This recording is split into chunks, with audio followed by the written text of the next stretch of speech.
হোসেন মোহাম্মদ এরশাদ তখন প্রধান উপদেষ্টা, জাকির খান চৌধুরী 5টা মন্ত্রণালয়ের মন্ত্রী চেয়ারম্যান, 2জনকে আসামি করে মামলা করে পদত্যাগ করে চলে গেছিলাম আত্মমর্যাদা নিয়ে।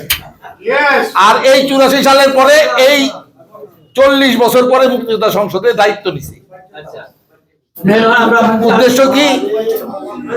উদ্দেশ্য হইল আমার আপনার যে সম্মান বিনষ্ট হয়েছে এই 54 বছরের রাজনৈতিক পরিক্রমায়, যেটার পার্ট আমরা না, আমরা সেই সম্মান পুনরুদ্ধারের একটা প্রচেষ্টা মনে করে এখানে ঢুকছি মুক্তিযোদ্ধা সংসদে আবার।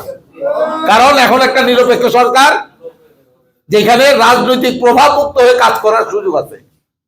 আমি 17 বছর জাতীয়তাবাদী মুক্তিযোদ্ধা দলের মহাসচিব হিসেবে দায়িত্ব পালন করছি।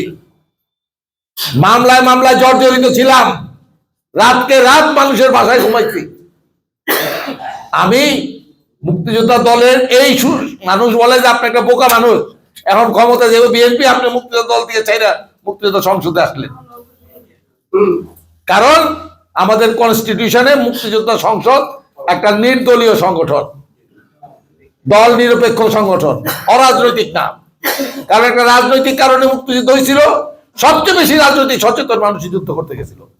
1.5 কোটি মানুষের যুদ্ধ করার সামর্থ্য ছিল, আমরা মাত্র 1 লক্ষ মানুষ যুদ্ধ করতে গেছিলাম। আমরা অরাজনৈতিক হবো কেন বলেন? দল নিরপেক্ষ। মুক্তিযোদ্ধা সংসদকে আমরা দল নিরপেক্ষ রাখতে চাই, কারণ সব দলের মানুষ মুক্তিযুদ্ধে অংশগ্রহণ করছে, দল মত নির্বিশেষে সবাই। আমরা সেই আদর্শটাকে আবার পুনঃস্থাপন করার জন্য আমি পদত্যাগ করে মুক্তিযোদ্ধা সংসদের দায়িত্ব নিয়েছি। আজকে সবার সম্মানিত সভাপতি, আমার সহযোদ্ধা, যাকে আমি অনেক সম্মান করি, মাহমুদুল ইসলাম জানু ভাই।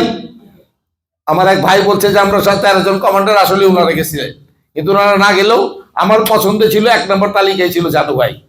আমাদের সহযোদ্ধা অনেকেই আছে, আপনাদের কিশোরগঞ্জে অনেক আমাদের সহযোদ্ধা আছেন, যাদেরকে আনার জন্য আমাদের অনেক বন্ধু বান্ধবরা চেষ্টা করছেন। একটা মানুষ খালি জানু ভাইয়ের কথা বলে আমাকে সমর্থন করতে, অ্যাডভোকেট ফজলুর রহমান। হ্যাঁ, উনি আমাদের বলছে সাদিক ভাই বেস্ট চয়েস আপনার। জানু ভাই নিজের যোগ্যতায় আসলে মুক্তিযোদ্ধা সংসদের আপনাদের জেলা ইউনিটের আহ্বায়ক হয়েছেন। উপস্থিত আমার সহযোদ্ধা, আমি যখন ঢাকা সিটি কমান্ডার ছিলাম, আমার কমান্ডার ডিপটি কমান্ডার ছিল আলহাজ নুরুল ইসলাম সাহেব। আমি সংসদ ছেড়ে দেওয়ার পরে উনি আরেকবার মুক্তিযোদ্ধা সংসদের মহানগরের আহ্বায়ক হিসেবে দায়িত্ব পালন করছিলেন উনি, এবং আমার সহযোদ্ধা মানিকগঞ্জ জেলা ইউনিটের সম্মানিত আহ্বায়ক জনাব মান্নান ভাই সহ আপনাদের কিশোরগঞ্জের 13টা উপজেলা থেকে আগত সহযোদ্ধা মুক্তিযোদ্ধা ভাইরা, আসসালামু আলাইকুম। প্রত্যেকের বুকে জ্বালা আছে। আমার বন্ধু নুরুল ইসলাম বললো না, জন্ম থেকে জ্বলছি, আসলেই কিন্তু তাই। এটা একটা সময় ছিল, সত্যিটা তো বলতেই হবে। একটু হলেও সম্মান তখন মুক্তিযোদ্ধাদের অর্জিত হয়েছিল। মহান স্বাধীনতার ঘোষক জিয়াউর রহমান বীর উত্তম যখন রাষ্ট্র ক্ষমতায় আসলেন, প্রথম যে নির্বাচন হলো, সেই নির্বাচনে তিনি 27 জন মুক্তিযোদ্ধা সংসদের প্রতিনিধিকে নির্বাচনে মনোনীত করেছিলেন। 27 জন। রাষ্ট্র পরিচালনায় মুক্তিযোদ্ধাদের অংশীদারিত্ব নিশ্চিত করার জন্য 27 জনকে নমিনেশন দিয়েছিলেন, যার 22 জন সেদিন সংসদ সদস্য নির্বাচিত হয়েছিল। ওই একটা সময় ছিল, একটু হলেও আমরা সম্মান অর্জন করেছি। আমি তখন ঢাকা সিটি কমান্ডার, কাজী নুরুজ্জামান সাহেব 7 নম্বর সেক্টর কমান্ডার যুদ্ধকালীন, উনি ছিলেন মুক্তিযোদ্ধা সংসদের চেয়ারম্যান, এবং আজকে আমাদের যে আহ্বায়ক নঈম জাহাঙ্গীর সাহেব সেক্রেটারি জেনারেল। তখন আমাদের এক সহযোদ্ধা গোলাম মোস্তফার ফাঁসি হয়েছিল একটা মামলায়। কাজী সবাই মুক্তিযোদ্ধারা যখন এটা নিয়ে আমরা নুরুজ্জামান সাহেবের কাছে গেলাম, উনি ফোন করলেন, তখন হোম মিনিস্টার হইল মুস্তাফিজুর রহমান সাহেব। ওনাকে ফোন করলেন, বললো মুস্তাফিজ, জিয়াউর রহমান দেশের প্রেসিডেন্ট, আমি মুক্তিযোদ্ধাদের প্রতিনিধি, তাদের চেয়ারম্যান, আমার ওই মুক্তিযোদ্ধার ফাঁসি হবে না, ওর যাবজ্জীবন হোক, ওর ফাঁসি কি হবে না, তুমি এটা ইমিডিয়েট প্রত্যাহার করো। দেখা গেল 7 দিনের মধ্যে তার ফাঁসি মকুব করে নোটশিট মুক্তিযোদ্ধা সংসদে পাঠানো হয়েছে। এতটা সম্মানের ছিল মুক্তিযোদ্ধা সংসদ, যেখানে যাইতো ডিসিরা রিসিভ করতো। আজকে আমাদের দাবি জানাইতে হয় আইন শৃঙ্খলা কমিটি, জিয়াউর রহমান সাহেবের সময় থেকেই কিন্তু আইন শৃঙ্খলা কমিটিগুলি মুক্তিযোদ্ধাদের প্রতিনিধিত্ব নিশ্চিত করা হয়েছিল। ওই একটা সময় একটুখানি সম্মান হইলেও মুক্তিযোদ্ধারা ভোগ করছে। আমাদের মুক্তিযোদ্ধাদের মধ্যে 4 জনকে মন্ত্রীও বানাইছিলেন উনি এই সময়, তার মধ্যে 2 জন কিন্তু আমাদের এবার কমিটিতে আছেন। আমাদের সিরাজুল হক সাহেব স্বাস্থ্য উপমন্ত্রী ছিলেন, আর আমাদের মনসুর আলী সরকার শিক্ষা বিষয়ক মন্ত্রী ছিলেন। 2 জনই এবার কমিটিতে, আমাদের 11 জনের কমিটিতে আছেন। এরা কেন সংসদ করতে আসছে ভাই? দরকার তো নাই। শুধুমাত্র আমরা যে নিগৃহীত অপমানিত এখান থেকে মুক্তি চাই। এই যে আজকে আমাদের সন্তানরা 24-এর গণ আন্দোলনের মধ্য দিয়ে একটা মুক্ত পরিবেশ তৈরি করে দিচ্ছে, আমরা কত বছর পরে এখানে একত্রিত হতে পারলাম? কত বছর? তাইলে আজকে তো ওদের অবদানের কারণে আমরা মুক্ত পরিবেশে কথা বলতে পারি। কিন্তু স্বীকার করতে হবে, কেউ কেউ একটা ভিন্ন উদ্দেশ্য নিয়ে দ্বিতীয় স্বাধীনতার কথা বলে। তাদেরকে তো আমরা চিনি। ওরা 71-এ পাকিস্তান আন্দোলনের সময় বিরোধিতা করেছে, পরাজিত হয়েছে। 71-এ বিরোধিতা করেছে, অত্যাচার নির্যাতন করেছে, বিরোধী নিশ্চিহ্ন হয়ে গিয়েছে। ওরাই দ্বিতীয় স্বাধীনতার মন্ত্র বলে। আর ওদের সাথে যে তরুণরা বিভ্রান্ত হয়ে যোগ দিয়েছে, তার প্রতিবাদে কিন্তু 23 জন এনসিপির নেতা পদত্যাগ করেছে। ওরা আপনার আমার সন্তান, ওরা জামাতের সাথে যাওয়ার কারণে পদত্যাগ করছে। তার মানে ওরা মুক্তিযুদ্ধের পক্ষে সন্তান। এই আন্দোলনটা ওরা একলা করেনি, আমরা সবাই করেছি। 17 বছরের নিষ্পেষণের কারণে দল মত শ্রেণী পেশা ধর্ম বর্ণ নির্বিশেষে আমরা সবাই রাজপথে আন্দোলন করেছিলাম, দেখেই খুনি হাসিনার পতন হয়েছিল। শেখ মুজিবুর রহমান 71-এ যুদ্ধের আগ পর্যন্ত অবসম্পাদিত নেতা ছিলেন আমাদের। তিনি জাতিকে ঐক্যবদ্ধ করেছিলেন। তার নেপথ্যে আরেকটা মানুষ, যিনি দীর্ঘদিন লড়াই সংগ্রামের মধ্য দিয়ে মানুষকে উদ্বুদ্ধ করেছিল স্বাধীনতা যুদ্ধের জন্য, তিনি বাংলাদেশের স্বপ্নদ্রষ্টা মাওলানা আব্দুল হামিদ খান ভাসানী সাহেব, যার হাত ধরে আওয়ামী লীগের জন্ম হয়েছিল। শেখ মুজিব ছিলেন তার 3 নম্বর সেক্রেটারি জেনারেল।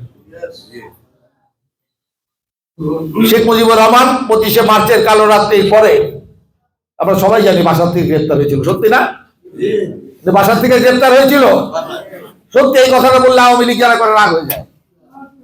আরে কোন যুদ্ধের নেতা, মুক্তিযুদ্ধের নেতা আত্মসমর্পণ করে পৃথিবীর কোথাও আছে এই ইতিহাস? 7.5 কোটি বাঙালিকে পাকিস্তানকে ট্যাঙ্ক কামানের সামনে অরক্ষিত রেখে রাতের অন্ধকারে নিরাপদ আশ্রয়ে পালিয়ে গেলেন আপনারা। সমস্ত জাতি সেদিন দিক নির্দেশনাহীন। রাজারবাগ পুলিশ লাইন জ্বলে পুড়ে ছাড়খার, বিডিআর হেডকোয়ার্টার পুড়িয়ে দেওয়া হলো, ঢাকা বিশ্ববিদ্যালয়ে শত শত ছাত্রকে হত্যা করা হলো, Sadarghat, launch terminal, Kamalapur rail স্টেশনে শত শত বাঙালিকে হত্যা করা হলো। সমস্ত জাতি নির্বাক, কোন দিক নির্দেশনা নাই। আমার কথা না, যুদ্ধকালীন প্রধানমন্ত্রী মরহুম তাজউদ্দিন আহমেদ মেয়ের বইটা পড়বেন, নেতা ও পিতা, যে বাবা 25 তারিখে ক্যান্ডিস্টার নিয়ে শেখ মুজিবের কাছে গিয়েছিলেন, বলেছিল আর্মি ক্যান্টনমেন্ট থেকে বের হয়েছে, ক্র্যাকডাউন হবে, কিছু বলে যান বঙ্গবন্ধু। উনি বলেছিলেন আমি দেশদ্রোহী হতে পারবো না। এটা তো আমার কথা না, তাজউদ্দিন সাহেবের মেয়ে তার বইয়ে লিখেছেন। সেদিন নিজের স্ত্রী পুত্রের জীবন বিপন্ন হবে জেনেও আমাদের স্বাধীনতা ঘোষণা করেছিলেন জিয়াউর রহমান বীর উত্তম। তার 2টা শিশু সন্তান সহ তার স্ত্রী মরহুম বেগম খালেদা জিয়া জুলাইয়ের 2 তারিখ থেকে 16 ডিসেম্বর পর্যন্ত পাকিস্তানিদের কাছে বন্দী ছিল। এগুলি ইতিহাসের সত্য। আর যিনি গত 17 বছর দেশ পরিচালনা করলেন, কত কত ভিন্ডেক্টিভ, কত প্রতিহিংসা পরায়ণ হলে মাওলানা ভাসানীর পাঠ্যপুস্তক এতটুকু জায়গা ছিল সেটাও মুছে দিয়েছেন। কারো কোনো অবদান নাই, সব অবদান তার বাবার আর তার মা। বলে আমার মা 1 নম্বর গেরিলা, গেরিলাও বলতে পারে না, নিজে বলে। জিয়াউর রহমান যুদ্ধে নেতৃত্ব দিলেন, একটা ফোর্সের কমান্ডার, যিনি সেই ময়মনসিংহকে যুদ্ধ করতে করতে সিলেট মুক্ত করলেন, তাকে বলে পাকিস্তানের চর। কোথায় বসবাস করতাম আমরা? 4 খলিফা আমরা যাদেরকে বলতাম ছাত্র নেতা, কারো কোনো স্বীকৃতি নাই। ইশতেহার পাঠ করলো, পতাকা উত্তোলন করলো, কোনো ইয়ে নাই। মুজিবনগর সরকারের শত ষড়যন্ত্রের মধ্য দিয়েও মরহুম তাজউদ্দিনের নেতৃত্বে একটা সফল যুদ্ধের নেতৃত্ব দিলেন, কোথাও তাদের নাম নাই। মিথ্যা ইতিহাসের উপর একটা জাতি দাঁড়াতে পারে না বন্ধুরা। এই যে আজকে পতন হলো, আমরা তো চাই না এরকম পতন। আজকে শেখ মুজিবকে পথে ঘাটে যেভাবে অসম্মান করা হলো, তার মুরালগুলিতে যেভাবে পেশাব করলো মানুষ, এটা তো শেখ হাসিনা আপনি তাই। আমাদের তো খারাপ লাগে। আমরা তো ওই জেনারেশন, আমরা শেখ মুজিবকে দেখেছি, তার ত্যাগ দেখেছি, আর তার অত্যাচারও দেখেছি। উনি 10ই জানুয়ারি 1972 সালে পাকিস্তান থেকে ফেরত আসলেন। সেদিন কথা ছিল দেশ পুনর্গঠনে মুক্তিযোদ্ধাদেরকে কাজে লাগানো হবে, মিলিশিয়া বাহিনী গঠন করবেন, এই পরিকল্পনা ছিল তাজউদ্দিন সাহেবের। বাজেট করেছিলেন, মিলিশিয়া বাহিনীতে কত সংখ্যা হবে মুক্তিযোদ্ধা সেটা তৈরি করেছিলেন, শেখ মুজিবের কাছে নিয়েও গিয়েছিলেন, কাজ হয়নি, ফেলে দেওয়া হয়েছিল। আর মুক্তিযোদ্ধাদের নিরাপত্তা ইয়ে করা হয়নি, কথাটা ঠিক না। 72 সালে 73 সালে শেখ মুজিবুর রহমান যখন সাধারণ ক্ষমা ঘোষণা করলো, এক সাধারণ ক্ষমা ঘোষণায় 22,000 রাজাকাররা মুক্তি পেয়ে জেলখানা থেকে চলে আসলো, 7,000-এর মতো থাকলো ভিতরে। তখন ওসমানী সাহেব গিয়েছিলেন শেখ মুজিবের কাছে, বলেছে বঙ্গবন্ধু আপনি তো সাধারণ ক্ষমা দিলেন, তো সব বাইরে গেল, এখন এরা তো আমার মুক্তিযোদ্ধা ছেলেদের নামে মার্ডার কেস দিবে, ওদের আত্মীয় স্বজন রাজাকারটা মারছে, তাহলে কি করতে হবে, একটা দায় মুক্তি ইয়ে করে দিয়ে যায়, একটা দায় মুক্তি হয়েছিল, যে কারণে আমরা ওদের মতো হই নাই আর কি। রাষ্ট্রদ্রোহী অপরাধে আমাদের বিরুদ্ধে মামলা করতে পারতো, কারণ আমরা তো রাজাকার আলবদরকে মারছি, এটা জেনুইনিটি। তাহলে আমাদের একটা দায় মুক্তি আইন 73 সালে হয়েছিল, এইটুকুর জন্য আমরা কৃতজ্ঞতা জানাই ওই সরকারকে। তারপরে দেখেন এই যে 71-এ এত বড় গণহত্যা হলো, দায়ী কে ছিল? আমার দেশের বাইরে আরেকটা লোক, 1 নম্বর জুলফিকার আলী ভুট্টো, এই গণহত্যার অন্যতম নায়ক। তাকে 74 সালে আপনি দাওয়াত দিয়ে নিয়ে আসলেন, লাল গালিচা সম্বর্ধনা দিলেন, তখনও শহীদের রক্তে দাগ শুকায় নাই। আমরা যারা প্রতিবাদ করলাম কুকুরের মতো লাঠি পেটা করলেন। ভুট্টো যাওয়ার সময় বলে গেল এয়ারপোর্টে, শেখ মুজিব কথা রাখে নাই। কথাটা কি? আমরা বইয়ে পড়লাম, বইয়ে পড়ি, গবেষকদের থিওরিতে দেখলাম, পড়লাম। এটা তখনই একটা আলোচনা হয়েছিল কনফেডারেশনের। ভুট্টো পাকিস্তানে মেজরিটি ছিল, শেখ মুজিব এখানে মেজরিটি ছিল, একটা কনফেডারেশন হবে, অভিন্ন মুদ্রা থাকবে, উনি ওইখানে প্রধানমন্ত্রী থাকবে, শেখ মুজিব এখানে। কিন্তু যখন দেশ স্বাধীন হয়ে গেল, ভুট্টো আসলো, শেখ মুজিব বললে এখন আর ওইটার অবস্থা নাই, সরি। এই কনফেডারেশনের দলিল নিয়ে তখন পররাষ্ট্র মন্ত্রণালয়ের দায়িত্বে ছিলেন খন্দকার মোস্তাক। নভেম্বর মাসে দিল্লি এয়ারপোর্ট থেকে তাকে গ্রেপ্তার করে নিয়ে আসা হলো। কেন? জাতিসংঘে শান্তি সম্মেলনে যাচ্ছে, পাকিস্তানের পক্ষে সাজিদ আর মুজিবনগর সরকারের পক্ষে খন্দকার মোস্তাক। সেই মোস্তাককেই তো উনি মন্ত্রী বানালেন। আর যিনি এত ষড়যন্ত্রের বিরুদ্ধে ঐক্যবদ্ধ করে জাতিকে একটা সফল যুদ্ধের নেতৃত্ব দিলেন, সেই তাজউদ্দিন সাহেবকে বের করে দেওয়া হলো। পরিণতিতে আমরা দেখলাম যে সেনাবাহিনী জীবন দিয়ে যুদ্ধ করলো, আমাদেরকে প্রশিক্ষণ দিল, যুদ্ধের নেতৃত্ব দিল, সেই সেনাবাহিনীর উপরে আমরা বিশ্বাস রাখতে পারলেন না। ওনাকে রক্ষা করার জন্য রক্ষী বাহিনী বানানো হলো। রক্ষী বাহিনীটা কারা গিয়েছিল আমরা জানি না, মনে অনেকে বলে অনেক ভিন দেশীয় ছিল সেই বাহিনীতে, তারা কিন্তু শেখ মুজিবকে রক্ষা করে নাই, এটা ইতিহাস। ফিদেল কাস্ট্রো যখন বাংলাদেশে আসলো, শেখ মুজিবকে বললো, শেখ মুজিব আমি দেখতেছি তুমি মারা যাচ্ছ। বলে এটা কি বলো, কেন? বলে তোমার পাশে যারা যুদ্ধ করছে কেউ নাই, আর আমার সাথে দেখো, আমার যে খাবারটা দিব ওরা আগে খাবে, কারণ এটা বিষ থাকলে ওরা মরবে, আমাকে মরতে দিবে না। ওরা আমার সাথে এক বাংকারে যুদ্ধ করছে, আর তোমার এখানে সব পরাজিত প্রশাসনের লোক, মুক্তিযোদ্ধারা কেউ নাই। বলে আমার মুক্তিযোদ্ধারা ইম্যাচিউরড। বলে ইম্যাচিউরড তাদের কি? ওরা তো ষড়যন্ত্র করতে শিখতো, ওরা ভুল করতো শিখতো, ওরা ষড়যন্ত্র করতো না, এরা কিন্তু ষড়যন্ত্র করবে। তাই হয়েছে। ইতিহাস খুব নির্মম, সত্য তার নিজের গতিতে একসময় প্রকাশিত হবে। যত অপমান অসম্মান করছে ম্যাডাম খালেদা জিয়াকে, দেখেন আল্লাহ কত সম্মান দিয়ে নিয়ে গেল তাকে। এটা আল্লাহর বিচার। একটা নিরপরাধ মহিলা 2 কোটি টাকা কাজও করে নাই, সেই টাকাটা 6 কোটি 7 কোটি টাকা হয়েছে, সেই টাকাটা আত্মসাতে মামলা দিয়ে পারে জেলে দিয়ে হত্যা করলেন। আল্লাহ বিচার করছে। দেখেন আপনি আজকে পলাতক, রাস্তায় রাস্তায় ঘোরেন, ওনাদের কিন্তু সর্বোচ্চ মর্যাদা নিয়ে আল্লাহ দেশ থেকে বিদায় দিচ্ছে। সমস্ত দলগুলি একত্রিত হয়ে ওনাকে সম্মানের সাথে বিদায় দিচ্ছে, এটা আল্লাহর ইচ্ছা। এই সম্মান আল্লাহ যাকে ইচ্ছা দেয়, সম্মান যার কাছ থেকে ইচ্ছা আল্লাহ কেড়ে নেয়। আমাদের চোখের সামনেই তো আমরা দেখলাম, পরিণতি দেখলাম। শেখ মুজিব এত বিশাল মাপের মানুষ নির্মম ভাবে মারা গেলেন, কোথাও জানাজা হলো না। জিয়াউর রহমান দেখেন কত বড় জানাজা হয়েছে। সৎ কাজের পুরস্কার আল্লাহ দুনিয়াতেই দেয় মানুষকে, এটা আমি অন্তত পক্ষে বিশ্বাস করি। আমার মুক্তিযোদ্ধা ভাইরা অনেকেই আমার থেকে বয়সে বড়, আমার 71 বছর বয়স, হয়তো আপনাদের মতো বোঝা যায় না। এই 71 বছরে চেষ্টা করেছি সত্যতা রক্ষা করতে, অসততার কাছে আমরা কখনো আত্মসমর্পণ করি নাই।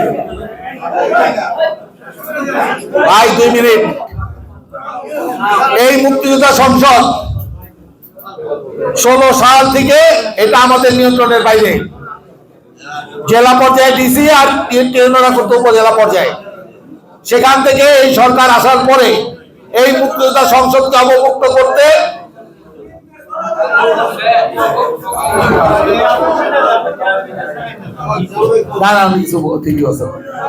অবমুক্ত করতে এটা 9 মাস লাগছে। কারণ আইনি জটিলতা এমন ছিল, এটাকে অবমুক্ত করে মুক্তিযোদ্ধা সংসদ মুক্তিযোদ্ধাদের হাতে ফেরত আনতে 9 মাস আমাদেরকে চেষ্টা করতে হয়েছে। 9 মাসের প্রচেষ্টার মধ্যে দিয়ে আমরা বাংলাদেশের সবগুলি জেলা অফিস আমাদের নেতৃবৃন্দের কাছে হস্তান্তর করতে সক্ষম হয়েছি। ম্যাক্সিমাম উপজেলা 2-4টা হতে পারে, এটা আপনাদের অসতর্কতার কারণে। কারণ একবার না 2বার 3বার করে প্রজ্ঞাপন দেওয়া হয়েছে। কারণ এরাও তো ভাই মুক্তিযোদ্ধাদের সম্পত্তি লুটের মাল, যে যেমনি ইচ্ছা ভোগ করছে। হিসাব দেওয়ার ভয় কিন্তু বুঝাই দেয় না, হল বুঝাই দিছে, টাকা বুঝাই দেয় না। কারণ হিসাব দিতে হবে, হিসাব দিতে এরা লুট করছে, এই ছাড়া এটা লুটের সম্পত্তি মনে করে গত 14-15 বছর এটাই ভাবে চলছে। যাই হোক, আমরা অনেকের সকলের ঐকান্তিক প্রচেষ্টার মধ্যে দিয়ে আমরা সংসদটা আমাদের কার্যালয়টা আমরা ফেরত পাইছি। আজকে একটা উন্মুক্ত পরিবেশে আমরা আপনাদের এখানে আসতে পারছি, এই জন্য আল্লাহর কাছে শুকরিয়া জানাই। সবাইকে বলবো আত্মমর্যাদা নিয়ে কোমরটা সোজা করে দাঁড়ান। আরেকবার শেষ চেষ্টা করি না, মরেই তো যাবো 5 বছর পরে। এমনি তো আমার এক ভাই বললো যে 3 ভাগের 2 ভাগ নাই। সত্য কথা, 1 ভাগ আছে, তার মধ্যে অর্ধেক অসুস্থ। যারা সচল আছে একবার মেরুদণ্ড সোজা করে দাঁড়ান। এই যে খাবার আমি আপনি রক্ত দিয়ে দেশ স্বাধীন করেছিলাম, এই পতাকা এনেছিলাম, এই জাতীয় সঙ্গীত আমি আর আপনাই দিয়েছিলাম জাতিকে। আমাদের অধিকার আছে। সামনে নির্বাচন, সবাই ভোট কেন্দ্রে যাবেন। 3টায় তার মধ্যে ভোট দিতে পারি নাই। সবাইকে উৎসাহিত করবেন, সবাইকে বলবেন ভোট দেওয়াটা তোমার নাগরিক কর্তব্য। এই কর্তব্যটা পালন জানি আমরা করি। ভোট কেন্দ্রে একটা নির্দিষ্ট গোষ্ঠীকে ভোট দিবেন না। যারা স্বাধীনতা বিরোধিতা করেছে, যারা এখন দ্বিতীয় স্বাধীনতা ওই জামাত ইসলাম 71 পরাজিত শক্তি, তাদেরকে খালি ভোট দিতে মানা করবেন। যাকে পছন্দ হয় দিক, একমাত্র যুদ্ধ অপরাধী স্বাধীনতা বিরোধীদেরকে বাদ দিয়ে। আজকে একটা পরিবর্তন আমরা জানি, আমরা বুঝি কিনা জানি না বন্ধুরা। আজকে যে ছেলেগুলি জীবন দিল, আমরা তো অস্ত্র নিয়ে অস্ত্রের বিরুদ্ধে যুদ্ধ করেছি।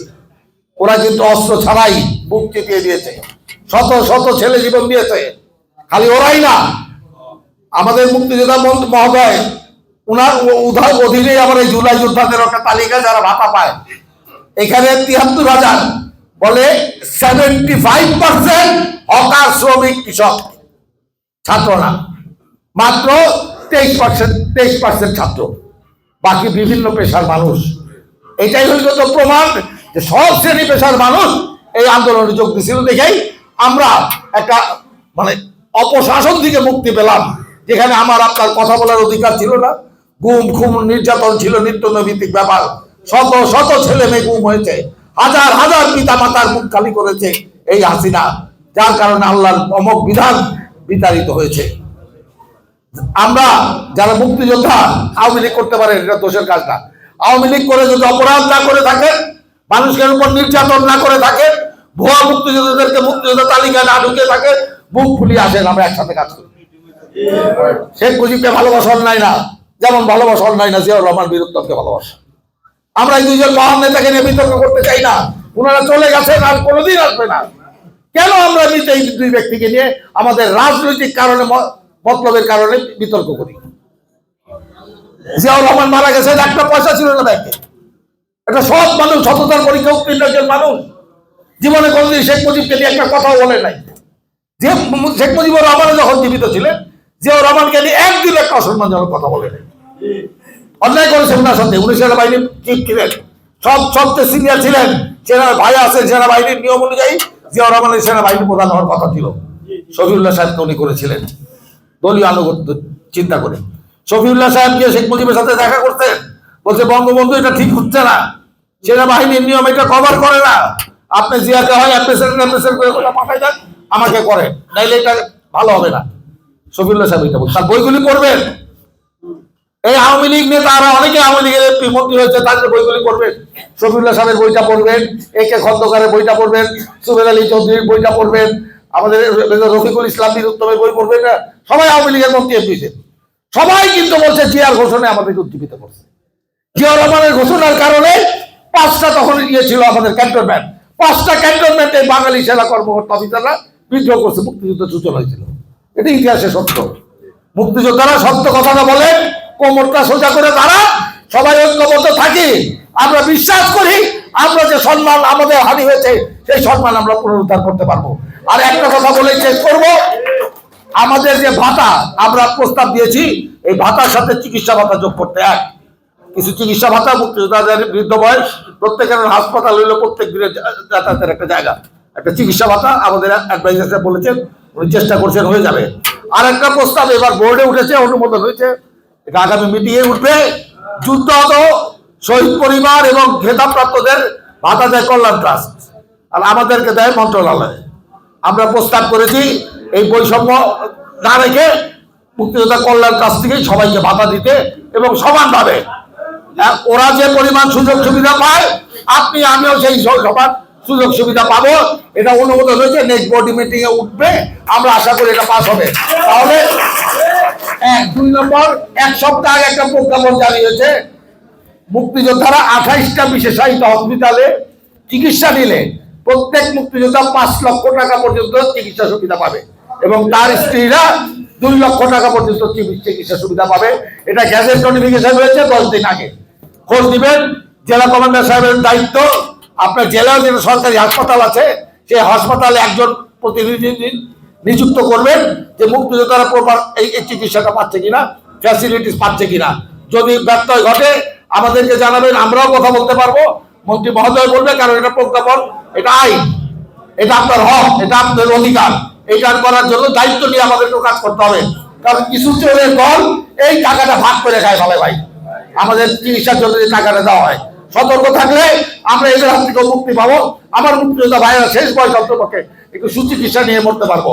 সবাইকে বলবো, সামনে নির্বাচন, আমার ভাই নুর সাহেব তো বললো, আমরাও চেয়েছিলাম নির্বাচনটা আমরা করে ফেলবো, কারণ আমাদের সবগুলি জেলা, সবগুলি উপজেলা এবং ম্যাক্সিমাম ইউনিয়ন পর্যন্ত কমিটি হচ্ছে। আমরা একটা নির্বাচনের প্রস্তুতি নিয়েছিলাম, আমরা সংবিধানটা পরিবর্তন করেছি যাতে ভুয়া মুক্তিযোদ্ধারা ভোটার না হতে পারে, সেই কারণে সামনে এটা অনুমোদন হয়েছে। এই নির্বাচনের হয়তো 2 সপ্তাহ পরে নির্বাচন হবে, পার্টিসিপেট করতে পারবে সবাই। আপনাদের সকলকে বলবো, ভোট তাদেরকেই দিবেন যে আপনার আমার সম্মান করে উঠান, আপনার আমার স্বার্থ রক্ষা করার জন্য কাজ করবে। আমাদের বয়স নাই ভাই, এখন বিরিয়ানি দিলেও খাইতে পারবেন না। সুতরাং আছেন, লোক ত্যাগ করে একবার সততার সাথে কোমরটা সোজা করে দাঁড়াই, নিশ্চয়ই বাংলাদেশ আপনার আমাকে আজকে মৃত্যুর পরে যে সম্মান দেয়, জীবিত অবস্থায় আমার আপনার সম্মান আমরা ফেরত দিয়ে এই ইয়ে থেকে বিদায় নিতে চাই। আজকে এত সুন্দর একটা অনুষ্ঠান আয়োজন করার জন্য আপনারা দূর দূরান্ত 13টা উপজেলা থেকে এসেছেন, আপনাদের সকলকে ধন্যবাদ জানাই। সকলের দীর্ঘায়ু